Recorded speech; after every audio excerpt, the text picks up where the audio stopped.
Grand Theft Auto as a series is known for many things, being the most controversial video game franchise of all time, pushing the boundaries of what games can do narratively and technologically, being a groundbreaker and a trendsetter, stealing cars and killing hookers. But one thing that many would probably not associate with this series is having a shared universe, or as it's considered these days, a cinematic universe if you will, although I hate the term cinematic universe. People who have played and beaten every game may be familiar with how much of a shared universe this franchise has, but many may not realize just how sprawling and intertwined the entire history of the franchise really is. Especially during the PS2 era, and it's a somewhat unsung quality that these games have that sets them apart from their contemporaries that happened years before shared universes were the destination for every media franchise, and it's something that I find very neat. So today I wanted to take a look at the extended universe of the 3D era GTA games, the GTAEU if you will. Maybe I'll do another video on the modern series in the future once there are enough games to justify the investment, so expect that in, I don't know, 2038. So here's the specific timeline of this era of the series. Vice City Stories is set in 1984, Vice City is set in 1986, San Andreas is set in 1992, Liberty City Stories is set in 1998, Advance is set in 2000, and GTA 3 is set in 2001. Keep this in mind, as this is the direction we're moving chronologically, from earliest in the timeline to the latest in the timeline, even though the release dates were all over the place, which means we're starting with Grand Theft Auto Vice City Stories, and in particular the protagonist of Vice City Stories, Victor Vance. Oh, you're pretty tough, you inbred piece of white trash. Why don't you come down here and ask me that again, huh? Now it's funny because before his inclusion in this game, Vic Vance's involvement in this series was a single scene, but in Vice City Stories he's the main protagonist. Victor in this game enrolls in the army to try and support his junkie mother and an unseen brother who needs money for asthma treatments. But Vic is betrayed by his superior officer, Sergeant Martinez, and gets dishonorably discharged, forcing him into the illicit world of the underground drug trade in Vice City, putting him into contact with a lot of the city's more shady figures, all en route to taking out Sergeant Martinez and other antagonists. He and Lance get away with a significant amount of capital and decide to lay low for a few years to bide their time, and they eventually, between 1984 and 1986, get back into the business. Unfortunately, that leads us into Vice City and Vic Vance's only other contribution to the series, being the man that Tommy Vercetti cuts the deal with in the intro. However, they're ambushed, and in the crossfire, Victor is killed. I guess that highlights one of the major flaws with Vice City Stories as a prequel, which is that in this specific case, it kind of just serves as a prequel specifically to set up the sequel. But Vice City Stories still does retroactively improve on Vice City's story, such as in the case of one of your allies, Ricardo Diaz. Bro, you! He's the one who ends up giving the Vance brothers vital information in their fight against Martinez, and after taking out him and the Mendez brothers, who don't appear in any other game, Diaz is basically the last drug baron in Vice City. However, Diaz is the one who sets up the ambush in the beginning of Vice City, leading Tommy Vercetti to eventually kill him. Also involved is a briefly seen side character, Gonzalez. Let's just say I'd rather my boss didn't find out about this. Or my men, for that matter. So he's the right-hand man to Juan Cortez, manufacturer of illegal substances. You do some work for Gonzalez in VCS, and even help him escape the city when things get too hot. But Gonzalez is a treacherous son of a bitch working with the aforementioned Ricardo Diaz, which then plays into Vice City where Gonzalez, stick with me here, is the one to sell out the deal between Tommy and the Vance brothers to Ricardo Diaz, which ends in the ambush. It's a bit of a complicated line of allegiances and happenings, but Gonzalez does eventually die for his treachery. Once again, adding further context to who a character is and how their actions play into the larger world when in their original appearance, they were an extremely minor character at best. On the more simple end of game involvement, you have Humberto Rubina, leader of the Vice City Cuban gang, the Los Cabrones. You some kind of tough guy? You dress like a woman? You got on panties like a woman too, huh? Notably, Humberto is voiced by none other than Danny Trejo. I mean, duh, you could probably tell that just by looking at him. He doesn't have much of a fingerprint in either Vice City Stories or Vice City. His involvement mostly comes down to Victor and Tommy separately helping him in a turf war that he has with the Mexican gang in 1984 and later the Haitian gang in 1986. So multiple years between games and he's made basically zero progress and presumably is still running in place to this day. Lance Vance, I feel, is possibly the most notable character who gets his start in Vice City stories. Hey, bro. Lance. Hey. In Vice City, he comes across as this suave, calm, cool, and collected white leisure suit wearing bad boy, though you get hints throughout the game about his familial relationships and how that's affected him to this day. Lance briefly talked about his brother in Vice City and how Vic used to antagonize him, something that he was fully deserving of. You actually see this in Vice City stories when he comes across as a much more bumbling, starry-eyed idiot trying to make it big but constantly screwing himself over through his own incompetence, getting himself and Vic into trouble several times and nearly costing Vic everything. I feel like his pure annoyance factor really sets the stage well for Vice City. You want to kill him for being an annoying prick in Vice City stories, which lends a bit of extra catharsis when he does eventually turn on you in Vice City and you get to kill him. And that's the best thing a prequel can do, add retroactive context to make the events more satisfying, and Vice City Stories absolutely adds a mountain load of extra context to Lance. Of all the recurring characters in these games, one of my favorites is definitely Phil Cassidy, a hillbilly bumpkin who allegedly is a war veteran but never actually served. Vic, why didn't you say so? Good to see you, brother. Come here. And he gets by selling heavy arms and making moonshine. His very first appearance was in GTA 3 as a guy you could go to buy all the heaviest weapons in the game, and he also is a briefly relevant side character for one of the missions. However, his canonical beginnings goes all the way back to Vice City Stories, where he is an associate of Sergeant Martinez, which is how Victor meets him. As a matter of fact, Victor's love interest in this game is actually Phil's sister Louise, who doesn't make it past this game. Phil is an important character to the events of the game, even drunkenly ramming a truck full of boomshine into the gates of the Army Reserve to help Vic get an Army helicopter en route to fighting Martinez. This is definitely the most involved Phil ever was to a main plot. Later on, he appears as a side character in GTA Vice City as one of the people that Tommy Vercetti hires in order to pull off a bank heist. And you have to do a somewhat obnoxious shooting mission in order for him to sign on, and then following that you get a couple of missions from him that ends with the canonical explanation as to how he blew off his arm. It was via a moonshine explosion, which makes it all the more funny that he claims in GTA 3 that he lost his arm in Nicaragua, because any amount of intrigue you might have for Phil Cassidy in GTA 3 will stem from the story behind him losing his arm, only to learn he lied about fighting in Nicaragua and that his injury came in a much more inconsequential way. He appears in Liberty City Stories owning a heavy weapons shop, but he's only around for one mission, and then between 1998 and 2001 he relocates to the docks for the aforementioned mission in GTA 3. It is notable just how long-lasting of a character he was though, making it all the way through the timeline. The funny thing about having a shared universe is that you can take minor characters that were completely inconsequential and have them make a comeback in a role that could otherwise be a completely original character, such as with the characters Dwayne and Jethro. Yo, Soup Dude, you got a light? These two characters appear in a single cutscene in GTA Vice City in 1986 as the mechanics of the boatyard after you purchase it.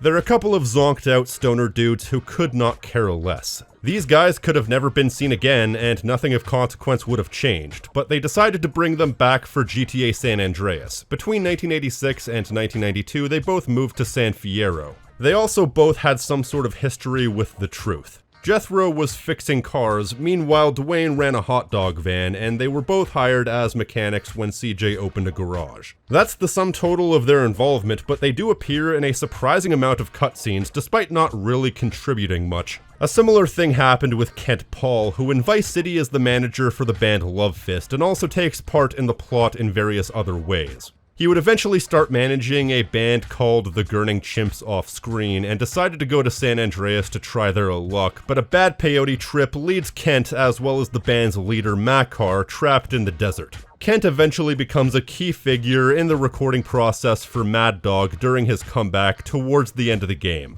Of course, when they left the desert, they reconvened with a former associate who was also in Las Venturas, Ken Rosenberg. Ken Rosenberg was the corrupt lawyer who was working with the Forelli family to set up some deals in Vice City in 1986 and establish their presence. By the end of the game, he basically ends up being Tommy's right-hand man, mostly due to the fact that everyone else is dead. But between games, he gets cripplingly hooked on yayo and has to go to rehab in San Andreas, after which point Tommy won't accept his calls. So by 1992, he ends up becoming the middleman between different mafia families at Caligula's casino, but he eventually gets himself out of that and begins working alongside the rest of CJ's gang on the comeback of Mad Dog, even appearing in the game's final scene. Correct me if I'm wrong, but I think that means he's the only character in the 6th gen games to appear in the final cutscene of 2 separate games.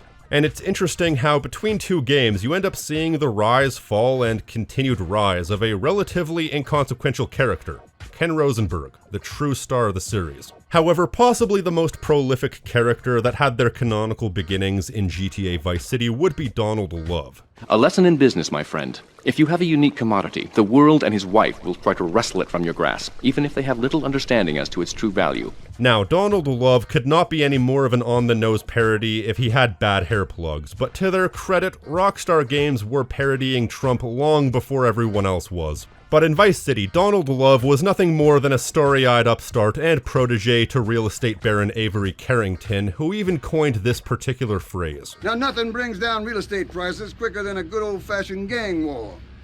Except maybe a disaster like a biblical plague or something, but that may be going too far in this case. However, the next time we see Donald Love, he's established himself as a high-ranking businessman in Liberty City 12 years later during the events of Liberty City Stories. He even attempts to run for mayor at the behest of the Leone family, who want to insert a mayor into power that they can use. The results of the failed campaign leaves Donald Love destitute, but he ends up killing his own mentor Avery Carrington and hijacking a real estate deal that gets him back in the game by the end of the game, so he's able to make his fortune back. Then eventually he escapes Liberty City and comes back in time for his final canonical appearance in GTA 3, which, keeping with general patterns, is easily the least interesting appearance he makes, because GTA 3's story is almost entirely conveyed through one-sided conversations. So Claude just sits back taking instructions and then leaves without a second thought. Although there is some intrigue with this older oriental gentleman of Donald's acquaintance, but either way, he's a much more refined real estate baron at this point, with his empire thriving, and he's almost robotic in how far he's past the precipice, but it all ends anticlimactically when Donald Love mysteriously disappears without a trace, leading you to wonder what the hell happened.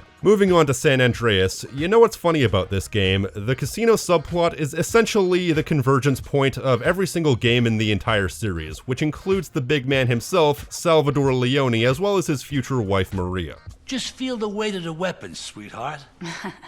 I can feel the weight of someone's weapon. Hey. The Dawn of the Leone family is running Caligula's casino in light of the power vacuum that emerged when Johnny Sindaco died. However, he meets his future wife Maria, who's a waitress at the casino, who then becomes Salvador's personal waitress. He attempts to impress her, which I guess works because following CJ's heist on Caligula's casino and over the next few years between 1992 and 1998, Salvador and Maria end up getting married, but it's not a happy marriage as they're constantly at each other's throats. And while Salvador is leading the gang, struggling to keep things afloat and establishing a power base in Liberty City against the other gangs, Maria is off doing the stereotypical mafia wife thing, partying and doing relentless amounts of illegal substances. Liberty City Stories is definitely the most involved Salvador is in any story, having his various gang wars and attempts to gain more influence in Liberty City be the main thrust of the plot. The relationship between Sal and Maria would remain relatively unchanged between 1998 and 2001, when in GTA 3 they're once again shown to have an unhappy relationship. Salvador continues to lead the gang and call the shots, making his story purpose relatively static. However, after Claude makes his way up the ranks of the Leone family and earns Salvador's trust, Maria then lies and says she's having an affair with Claude to get back at Salvador, leading both of them to run away and ally with the Yakuza via Maria's kinky new partner, Asuka.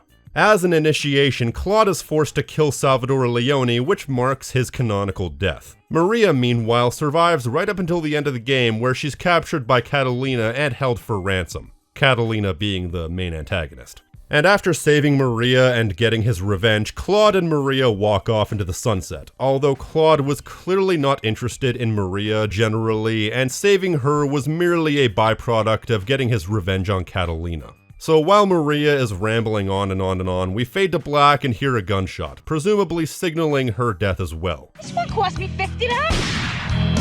Claude on that Sigma male grind set. So that means after appearing fairly regularly, Maria of all characters is the final recurring character that we see after she technically got her start in San Andreas. But definitely my favorite part of the Grand Theft Auto shared universe is a character that makes her first canonical appearance in Grand Theft Auto San Andreas. When CJ is banished to the Shadow Realm, that is to say the middle of the countryside, same difference, he needs to make some money. And so his sister's boyfriend Cesar Villalpando puts CJ into contact with his cousin, the aforementioned Catalina. He ain't here. You? But Cesar said you was a real man. Crazy. A feisty and quite frankly completely unstable Latina who hooks up with CJ and then pulls 4 separate heists with him. However, her insane nature eventually has her leave CJ for another character making his first canonical appearance, Claude.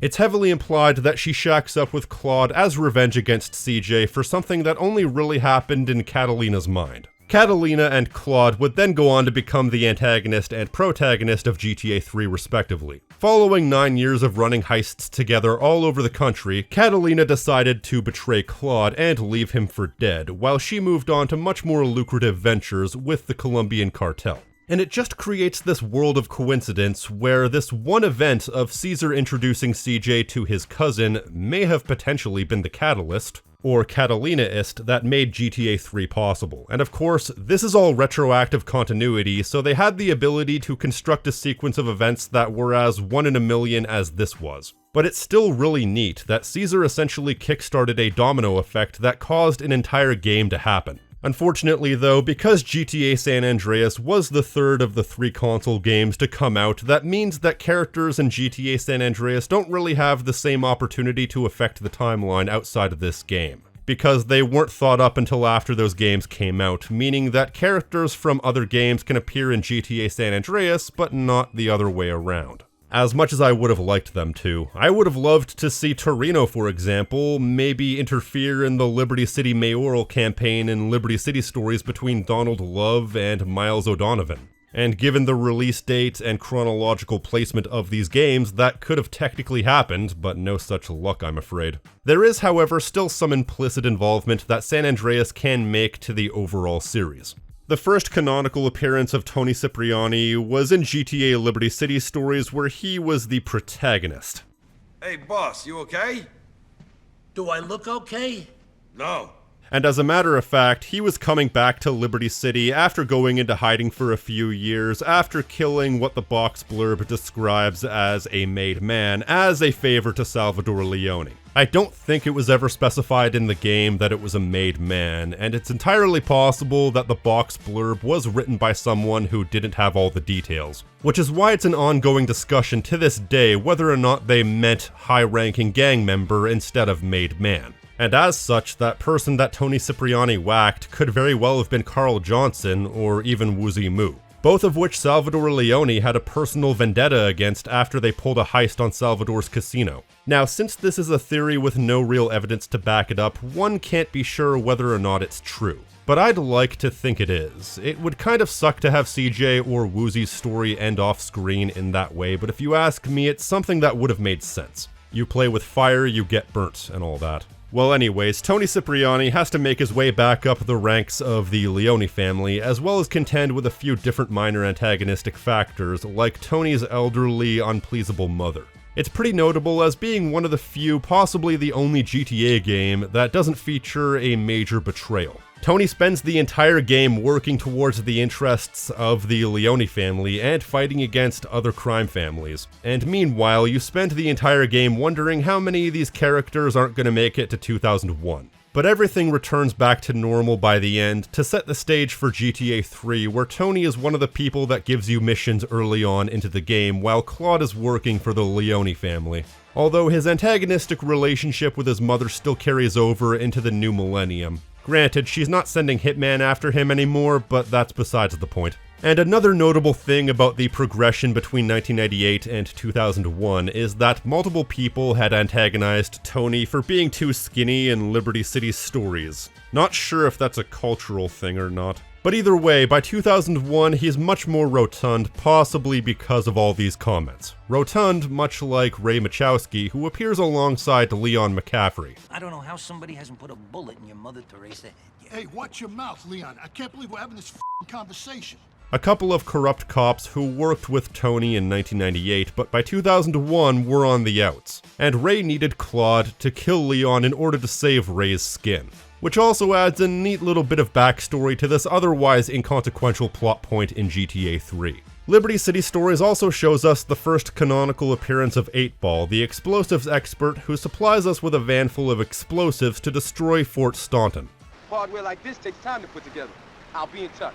He's also one of only a small handful of recurring characters to appear in GTA Advance. A list which also includes Asuka, Misty, and King Courtney, who appears in GTA 3 only by phone. 8-Ball is the most important though, essentially becoming the main character, Mike's main ally during the investigation into the death of Mike's partner, Vinny. However, this entire arc really only has one main purpose, explaining why 8-Ball's hands were badly burnt to the point of almost being unusable at the beginning of GTA 3. At which point he's being transported in the same prison bus as Claude, and they both escape together, after which 8-Ball sets the wheels in motion for Claude to start doing work for the Leone family, and later helps blow up a ship where the Colombian cartel is manufacturing Spank. After which he's never seen again, and the funny thing is, there's actually more canonical importance to the Liberty City Stories story than some might be aware of. If you remember, GTA 3 didn't have motorcycles, which was mostly because of GTA 3 being primitive compared to the later games. So they decided to include motorcycles in Liberty City Stories, but have a minor background plot point about an attempt to ban motorcycles,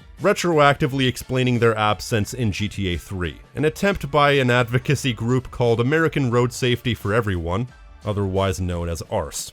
Once again, a detail that really didn't necessarily need to be included, but it's appreciated nonetheless. The funny thing is, too, the timeline actually includes games that exist outside of the Grand Theft Auto series. Things like Manhunt and Bully all have references to each other that connects these games to this universe. Manhunt takes place in 2003, Bully takes place in 2006, and Manhunt 2 takes place in 2012. Though it may also take place in 2007, there's contradicting evidence to that effect. But I think there is an unfortunate truth with this extended universe. What it comes down to is the fact that while GTA 3 was the beginning of a lot of major modern trends in gaming, it really didn't have the forethought to know that they were going to be doing so much more with these characters, and so being the first of its kind, you kind of end up with a lot of retroactive disappointment. The characters we first see in GTA 3 that are given further backstory in later games end up having disappointing character conclusions, often dying anticlimactically or straight up disappearing without a trace. Which I guess is a bit of a double-edged sword, because it's great that they were able to build on the world and these characters, but it does ultimately lead to an unavoidable anticlimax because of the first game being the last. Even still, I wouldn't trade this progression, if only because having the different characters and the larger world surrounding each game makes the whole world feel more cohesive and like a living, breathing, lived-in world where characters have things to do and places to be beyond the player's direct influence.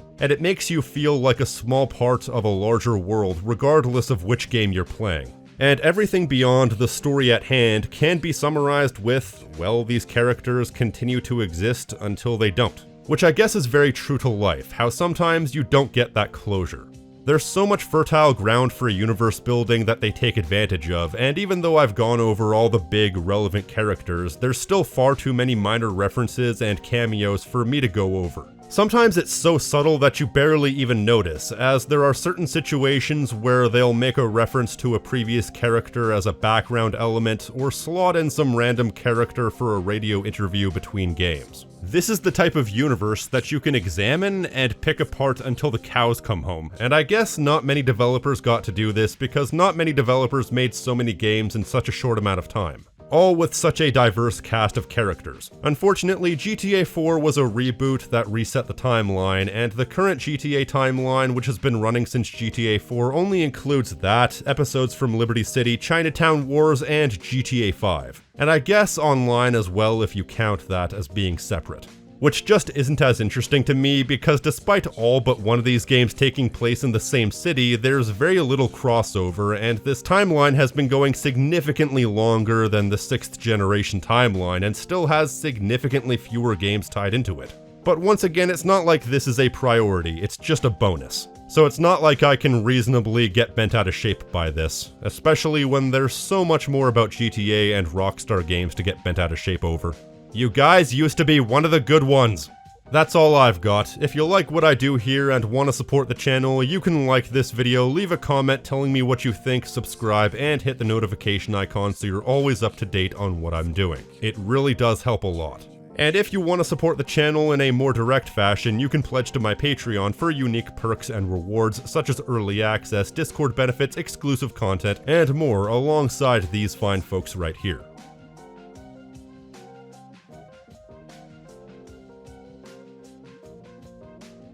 And an extra special thank you to Billy Knott, Brooklyn, Chance Cranford, Dick Kickham, Gaw004, Layabout, My Name is Tank, Raph, Ty Trovey, and Weird Webster for going above and beyond. Elsewise than that, I've been the King of Snark Style right here on Tactical Bacon Productions, and I will see you next time. Stay crispy, my friends.